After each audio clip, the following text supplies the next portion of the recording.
운세보감 2024를 보기 전에 알아야 할 바이오 클락이란? 성격은 생존 전략이다. 그래서 그 몸이 사라질 때까지 기억된다.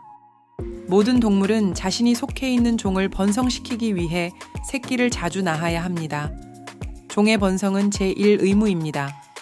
자기가 죽더라도 새로 태어나는 새끼들이 계속해서 무리를 유지할 수 있어야 하기 때문입니다. 그래서 모든 동물은 기회만 되면 섹스를 합니다. 육식동물을 피해 달아날 때처럼 푸른 풀밭을 찾아 악어가 득식을거리는 강을 헤엄쳐 건널 때처럼 온 힘을 다해 섹스를 합니다. 다만 암컷은 생존력이 가장 강한 수컷을 찾아가고 수컷은 새끼를 잘 낳아줄 건강한 암컷을 찾아갑니다. 그래서 수컷들끼리 싸워 이기는 개체가 주변의 모든 암컷들을 다 차지합니다. 암컷들은 수컷들끼리 싸워 승부가 날 때까지 기꺼이 기다려줍니다. 사랑은 늘 엇갈립니다. 아내는 더 센 수컷을 찾아 두리번거리고 남편은 더 살찐 암컷을 찾아 두리번거립니다. 살아남으면 섹스를 하고 섹스를 한 다음에는 살아남기 위해 달려야 합니다.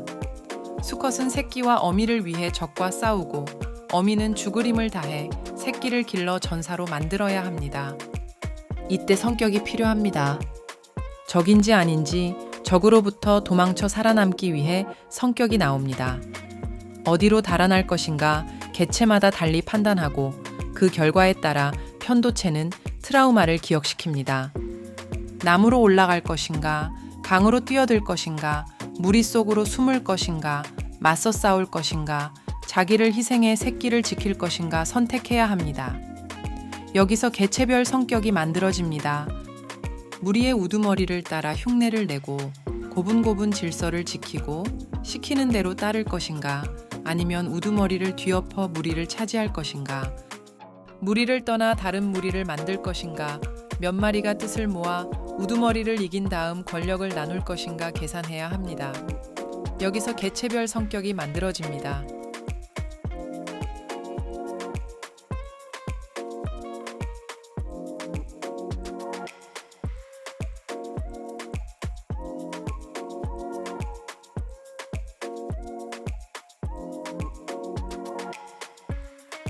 지구 최초의 생명체인 단세포들은 약 20분 만에 죽고 20분 만에 또 죽으면서도 생명의 줄은 가느다랗게 이어졌습니다.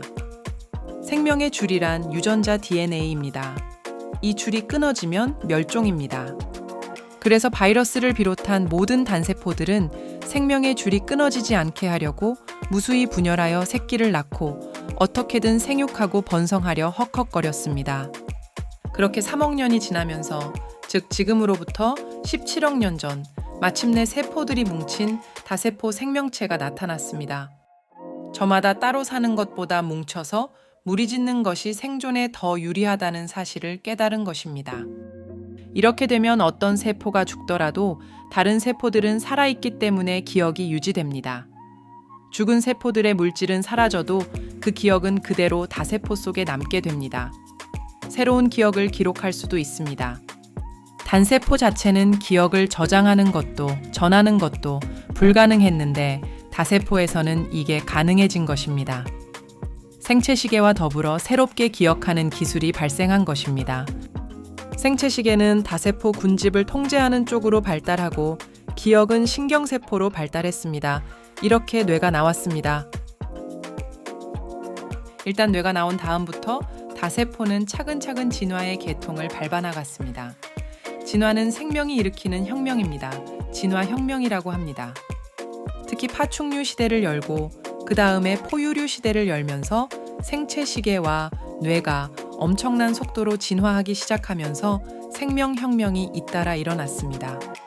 생체시계 좌뇌와 우뇌 왼쪽, 해마 좌뇌와 우뇌, 붉은색 부분은 편도체 좌뇌와 우뇌 가운데, 두뇌를 위해서 본 것으로 대뇌 좌뇌와 우뇌를 교차 검색하고 소통하는 뇌량 좌뇌와 우뇌 오른쪽을 비교했습니다.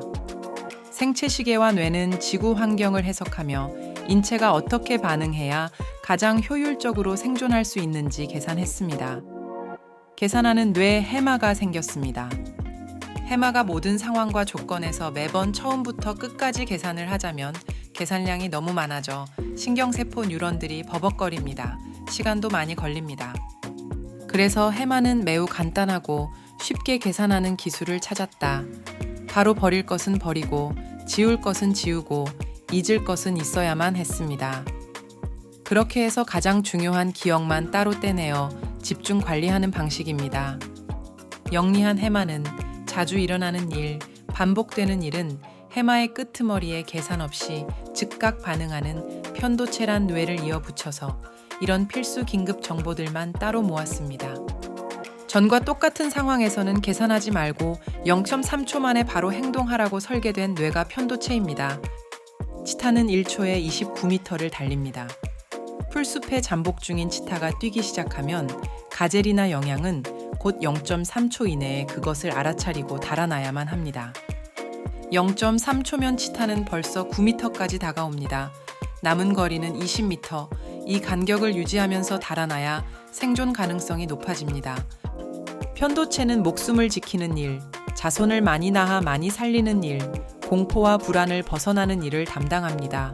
그래도 모자랍니다.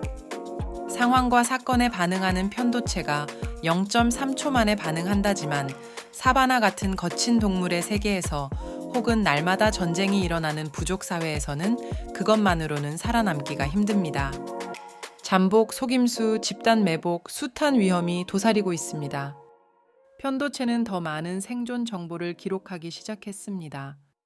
다양한 환경에 따른 방어 기제, 살아남으려는 생존 본능, 종을 보존하려는 생식 욕망, 콤플렉스, 트라우마, 관습, 전통, 종교, 미신, 속담, 격언 등까지 각인시켜 편도체를 계산하지 않고 즉각 반응하는 노예로 진화시켰습니다.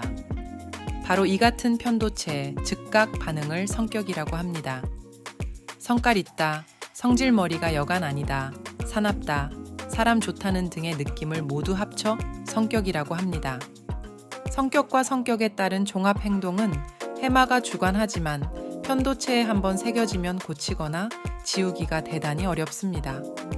거의 모든 인간은 이 편도체에 새겨진 정보에 따라 살아남기 위해 몸부림치고 불안과 공포를 피하기 위해 숨을 헉헉거립니다. 바이오클락에 대한 더 자세한 공부는 다음 차페 바이오클락 연구소로